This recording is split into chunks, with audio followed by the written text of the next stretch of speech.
Everyone, welcome back to my YouTube friends, आज मैं new topic लेकर आई हूँ जो हमारा है कंपैटिबिलिटी टेस्टिंग, या उसे हम लोग कहते हैं प्री ट्रांसफ्यूजन टेस्टिंग।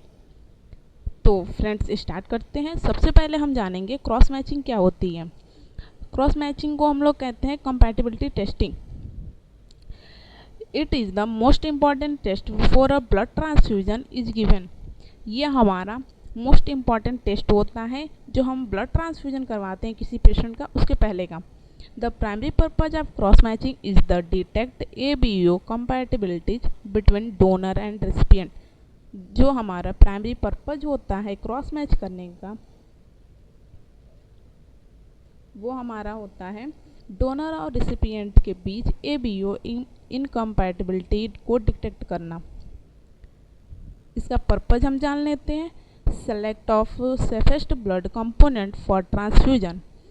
जो हमारा ट्रांसफ्यूजन के लिए ब्लड कंपोनेंट होता है उसको हम लोग सेफेस्ट ब्लड कंपोनेंट सेलेक्ट करते हैं। It is a confirm ABO compatibility between donor and recipient.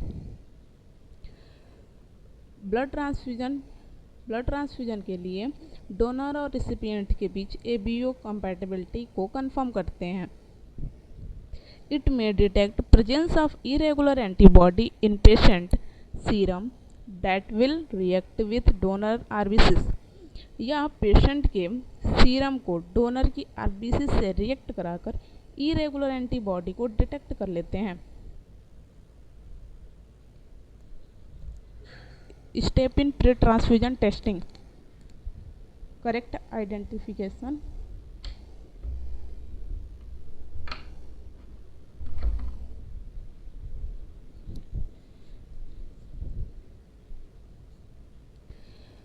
अगला हमारा पॉइंट है step in pre transfusion testing. Correct identification of patient and it's sample. जो हमारा पेशेंट का जो फॉर्म आता है उसकी आइडेंटिफिकेशन हम लोग सैंपल और पेशेंट के फॉर्म से मैच करते हैं। Patient full name and hospital registration. Form और सैंपल पर सबसे पहले हम लोग पेशेंट का फुल नेम और हॉस्पिटल से रजिस्ट्रेशन है कि नहीं। तीसरा हमारा है नाम of requesting physician with mobile number. जो हमारा डॉक्टर रिक्वायरमेंट किए हैं कि मतलब हमें ये यूनिट चाहिए, उनका साइन और मोबाइल नंबर उस फॉर्म पे पड़ा है कि नहीं। Date and time of collection and phlebotomy. जो हमारा पेशेंट का सैंपल आता है उसका रिक्वेजेशन फॉर्म पे डेट और टाइम पड़ा है कि नहीं कलेक्शन का, ये हम देखते हैं। उसके बाद हम लोग देखते हैं information clearly written on both the request form and same. जो हमारा रिक्वेस्ट फॉर्म होता है उस पर और सैंपल पे दोनों सेम है कि नहीं। That for clinically significant red cell antibody on recipient and serum.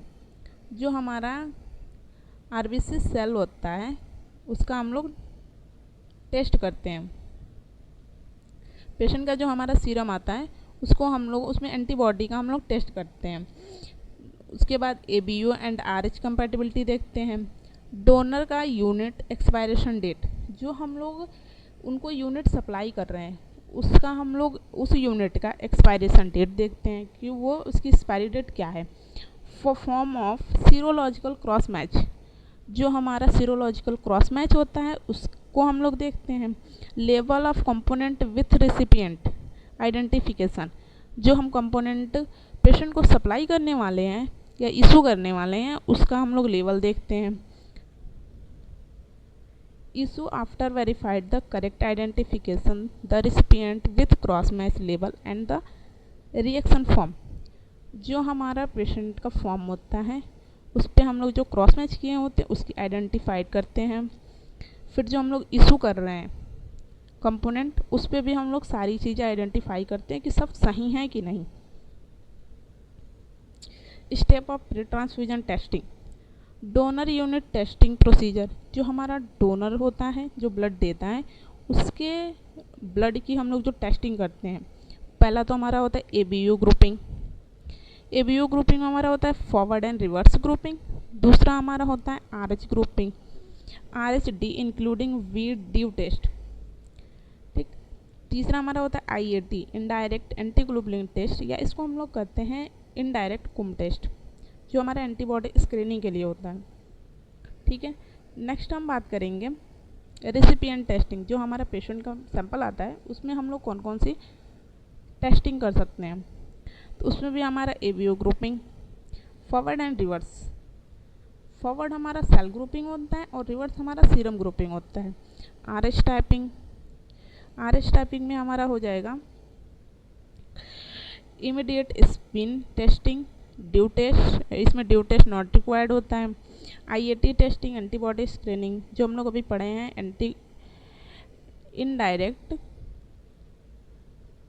Indirect antiglobulin test. ठीक है, फिर क्रॉस मैचिंग मेजर और माइनर। अब हम पढ़ेंगे types of cross matching. Types of cross matching हमारा 2 टाइप्स का होता है, major cross match, minor cross match. Major cross match हमारा होता है test donor cell with recipient serum to detect antibody in the patient serum. Major cross match में हमारा जो डोनर होता है उसके RBC लिए जाते हैं और पेशेंट का सीरम, दोनों का हम लोग टेस्ट लगाते हैं, उसमें हम एंटीबॉडी को डिटेक्ट करते हैं।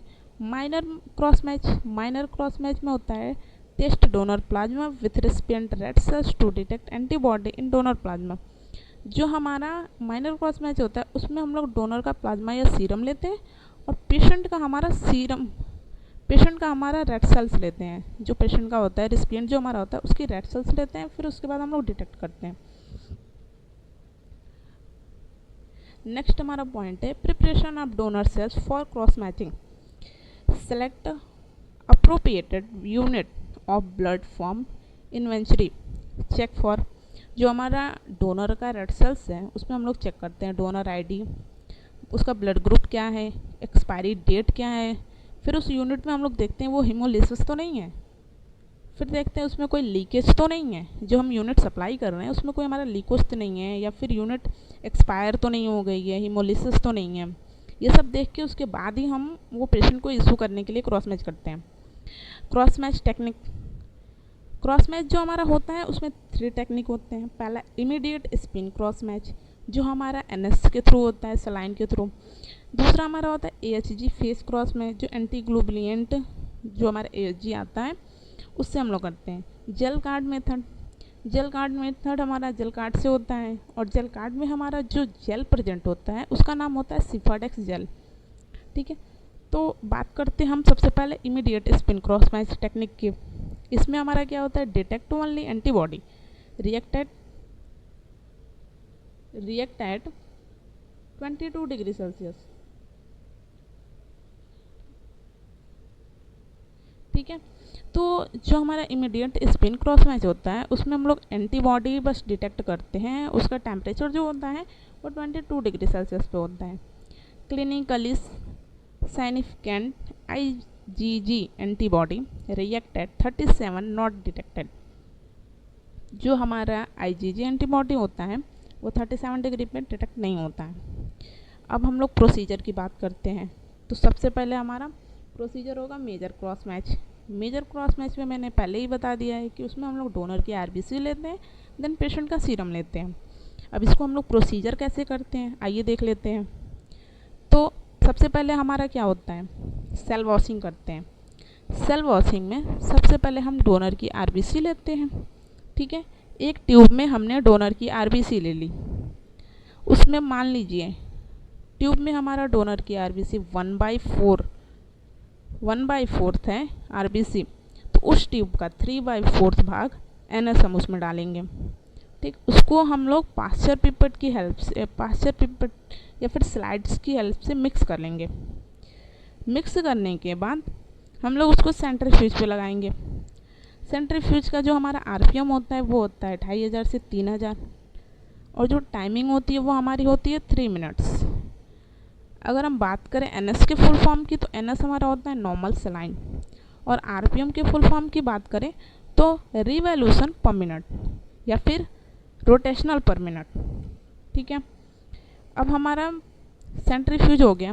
सेंट्रीफ्यूज होने के बाद by the help of Pasteur pipette, हम लोग पास्चर पिपेट की हेल्प से जो हमारा सेंट्रीफ्यूज हुआ रहता है ना, तो उसमें RBC हमारी शटल डाउन हो जाती है और ऊपर हमारा अनएक्सपेक्टेड एंटीबॉडी बच जाता है। ठीक है, उसको हम लोग पास्चर पिपेट की हेल्प से रिमूव आउट कर देते हैं। ठीक, ये हमारा जो प्रोसीजर होता है। फिर हम लोग उसमें आरबीसी जो बची होती है, ठीक, आरबीसी हमारा 1/4 भाग है अगर, तो उसमें फिर से हम लोग 3/4 NS मिलाएंगे, फिर उसे सेंट्रीफ्यूज करेंगे उसी आरपीएम उसी टेम्परेचर टाइमिंग पे। ठीक है, ये हमारा प्रोसीजर होता है। जो सेल वॉशिंग का प्रोसीजर होता है वो हमारा रिपीट अगेन 2 टाइम्स होता है। टोटल मान के चलिए 3 टाइम्स। एक प्रोसीजर हम पहले ही बता चुके हैं, फिर इसको रिपीट 2 टाइम करते हैं। ये प्रोसीजर होने के बाद हमें मिल जाता है washed donor cell. Wash donor cell मिलने के बाद हम बनाते हैं 5% सस्पेंसन। 5% सस्पेंसन बनाने के लिए सबसे पहले हम लेते हैं एक न्यू टेस्ट ट्यूब, बिल्कुल एकदम क्लीन होनी चाहिए वो। उस टेस्ट ट्यूब में हम लोग डालेंगे 19 ड्रॉप NS। अगर हम ड्रॉप से डाल रहे हैं तो 19 ड्रॉप होगा, अगर हम लोग माइक्रो पिपेट से डाल रहे हैं तो वो हमारा 950 माइक्रोलीटर होना चाहिए। ठीक है, फिर उसमें हम लोग ऐड करेंगे 1 ड्रॉप जो हमारा वॉश्ड आरबीसी है वो। अगर ड्रॉप से डालेंगे तो 1 ड्रॉप। अब वही अगर हम माइक्रो पिपेट से डालना है तो 50 माइक्रोलीटर। दोनों हम एक न्यू टेस्ट ट्यूब में ले लिए। दोनों लेने के बाद उसको हम लोग मिक्स करेंगे, मिक्स करके रख देंगे। देन उसके बाद फिर लेंगे हम लोग न्यू टेस्ट ट्यूब, उसमें हम लोग डालेंगे 2 ड्रॉप पेशेंट सीरम। ठीक है, जो हमारा पेशेंट है जिसके लिए हम लोग क्रॉस मैच कर रहे हैं उसकी सीरम, प्लेन वायल से हम लोग सीरम लेंगे। 2 ड्रॉप पेशेंट का सीरम ले लिए। ठीक, उसमें हम लोग ऐड करेंगे 1 ड्रॉप 5% सस्पेंसन। जो हम लोग अभी सस्पेंसन बनाए वॉश्ड सेल का, उसको हम लोग डालेंगे 1 ड्रॉप। देन इसको हम लोग इंक्यूबेशन के लिए रख देंगे रूम टेम्परेचर पे 10 से 15 मिनट के लिए। उसके बाद हम लोग उसे सेंट्रीफ्यूज करेंगे 1000 RPM पे 1 मिनट के लिए। ठीक, उसके बाद हम लोग जब सेंट्रीफ्यूज हो जाएगा तो हम लोग उसमें रिजल्ट देखेंगे। अगर हमारा ट्यूब में एग्लूटिनेशन है तो वो इनकम्पैटिबल है, अगर हमारा नो एग्लूटिनेशन है तो वो हमारा कंपैटिबल है। ठीक, अब हम बात करते हैं माइनर क्रॉस मैच की। माइनर क्रॉस मैच में हमारा पेशेंट की आरबीसी ली जाती है। ठीक है, डोनर का प्लाज्मा या सीरम लिया जाता है। जो हमारा माइनर क्रॉस मैच होता है ना, वो हमारा मेजर क्रॉस मैच के अपोजिट होता है। उसमें हम लोग डोनर की आरबीसी ले रहे थे, पेशेंट का सीरम ले रहे थे। इसमें हमारा बिल्कुल उसका उल्टा होता है। इसमें हम पेशेंट की आरबीसी लेंगे, डोनर का प्लाज्मा या सीरम लेंगे। ठीक है, प्रोसीजर स्टार्ट करते हैं। Take a patient RBC. सबसे पहले पेशेंट की हमने आरबीसी ले ली टेस्ट ट्यूब में। उसके बाद उसका हम सेल वॉश करेंगे। सेल वॉशिंग में हमारा वही प्रोसीजर है। 1/4 अगर हमारा आरबीसी है उसमें हम लोग ऐड करेंगे 3/4 NS। NS मतलब नॉर्मल सलाइन। ठीक, फिर उसको हम लोग सेंट्रीफ्यूज करेंगे 2500 से 3000 RPM पे। RPM मतलब रिवॉल्यूशन पर मिनट। टाइम इसका है 3 minutes. After centrifuge by the help of Pasteur pipette, supernatant या अनएक्सपेक्टेड एंटीबॉडी रिमूव आउट। जब सेंट्रीफ्यूज हमारा हो जाता है उसके बाद हम लोग पास्चर पिपेट की हेल्प से अनएक्सपेक्टेड एंटीबॉडी को रिमूव आउट कर देते हैं उस ट्यूब से। जो हमने सेल वॉशिंग की, इस प्रोसीजर को, this cell washing procedure repeat 2 more time. इस प्रोसीजर को हम लोग फिर से रिपीट अगेन 2 टाइम्स करेंगे। 2 टाइम्स करने के बाद लास्ट जब हमारा सेल वॉशिंग होता है ना, उसमें जो हम लोग रिमूव आउट करते हैं उसके बाद हमें वॉश्ड पेशेंट आरबीसी मिल जाएगी। अब हमारा जो वॉश्ड पेशेंट आरबीसी मिला है उससे हम लोग 5% सस्पेंसन बनाएंगे। अब इसमें भी हम फिर लेंगे न्यू टेस्ट ट्यूब। उस टेस्ट ट्यूब में हम लोग डालेंगे 19 माइक्रोलीटर NS। माइक्रो पिपेट से 19 ड्रॉप NS। अगर माइक्रो पिपेट से डालना है तो 950 माइक्रोलीटर प्लस 1 ड्रॉप मतलब 50 microlitre washed patient RBC.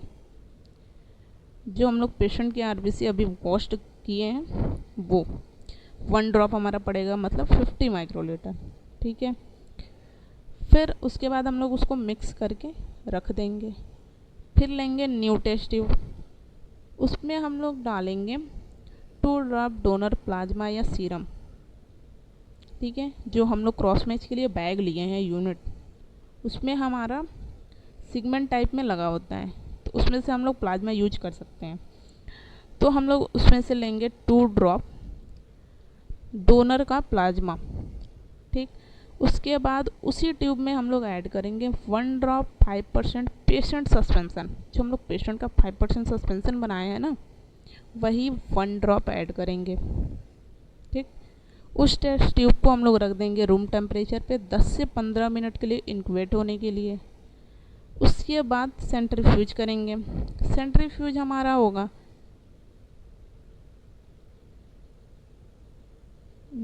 Centrifuge हमारा होगा 1000 आरपीएम पे 1 मिनट के लिए, ठीक है। आरपीएम का फुल फॉर्म हम बता रहे हैं आपको, बताते आए हैं, बताएंगे भी। आरपीएम का होता है रिवॉल्यूशन पर मिनट। टाइमिंग इसकी 1 मिनट के लिए सेंट्रीफ्यूज करते हैं। देन उसके बाद हम लोग रिजल्ट देखते हैं। रिजल्ट में हमारा होता है एग्लूटिनेशन हुआ तो इनकम्पैटिबल, नो एग्लूटिनेशन हुआ तो कंपैटिबल, ठीक। यहाँ तक हमारा टॉपिक कंप्लीट हो गया। अब फ्रेंड्स हम नेक्स्ट वीडियो में लेके आएंगे कि क्रॉस मैचिंग का ग्रेडिंग कैसे देखते हैं, और उसके बाद उसका सेकंड टेक्निक जो हमारा एएसजी फेज क्रॉस मैच है, उसका हम लोग सेकंड है वो वाला क्रॉस मैच हम लोग लेके आएंगे हम उस वीडियो में। तब तक के लिए अगर आप हमारे वीडियो पे नए हैं तो please like and subscribe and share, bell icon ज़रूर दबाएं। मिलते हैं नेक्स्ट वीडियो में।